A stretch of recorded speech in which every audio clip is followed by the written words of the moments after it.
ಧರೆಗೆ ಉರುಳಿ ಬಿದ್ದ ಬೃಹತ್ ಗಾತ್ರದ ಮರದ ಟೊಂಗೆ.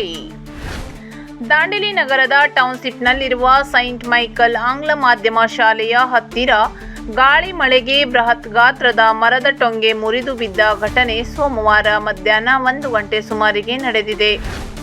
ಅದೃಷ್ಟವಶಾತ್ ಯಾವುದೇ ಹಾನಿ ಸಂಭವಿಸಲಿಲ್ಲ.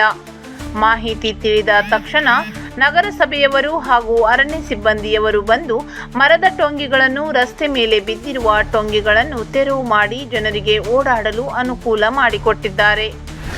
ಇನ್ನು ನಗರದ ಕೆಲವು ಕಡೆಗಳಲ್ಲಿ ರಸ್ತೆಯ ಮೇಲೆ ಮರಗಳು ಇರುವುದರಿಂದ ಮಳೆಗಾಲದಲ್ಲಿ ಯಾವುದೇ ಹಾನಿ ಸಂಭವಿಸದಿರಲಿ ಎಂದು ನಗರಸಭೆಯವರು ಮರಗಳ ಟೊಂಗೆಗಳನ್ನು ಆದಷ್ಟು ಬೇಗ ತೆರವುಗೊಳಿಸಬೇಕು ಎಂದು ಕಾಳಿ ಡಿಜಿಟಲ್ ವಾಹಿನಿಯ ಕಳಕಳಿ.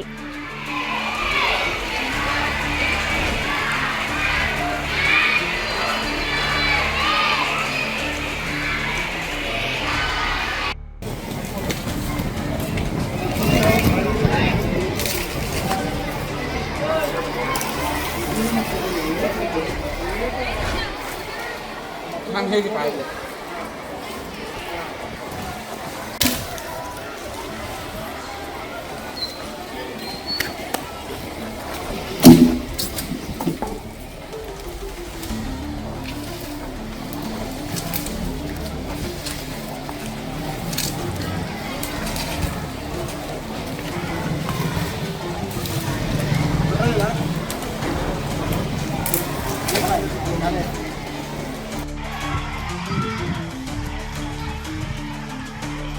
live